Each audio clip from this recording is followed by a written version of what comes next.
দেশ ছেড়ে দীর্ঘদিন ধরেই যুক্তরাষ্ট্রে প্রবাস জীবন কাটাচ্ছেন চিত্রনায়িকা মৌসুমী।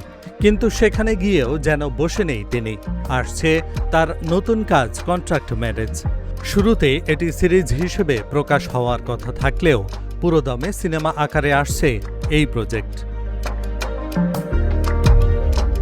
সিনেমার গল্পে থাকবে প্রবাস জীবনের এক কঠিন বাস্তবতা। অনেক ক্ষেত্রে বাংলাদেশের নারীরা প্রবাসে গিয়ে চুক্তিভিত্তিক বিয়েতে আবদ্ধ হন। এসব বিয়ে সাধারণত স্থায়ী হয় না। কোনো ক্ষেত্রে বিবাহিত নারীরাও স্বামীকে ছেড়ে বিদেশে পাড়ি জমান এই আশায়। ফলে যেমন দাম্পত্য জীবনে একটি খারাপ অধ্যায়ের আবির্ভাব হয়, তেমন প্রবাসে যাওয়া নারীরাও ভুক্তভোগীর শিকার হন। সেখানে চলতে থাকে তাদের নানা সংগ্রাম।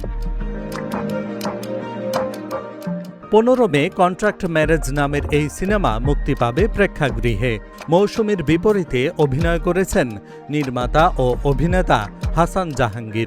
সিনেমাটির নির্মাতাও তিনি।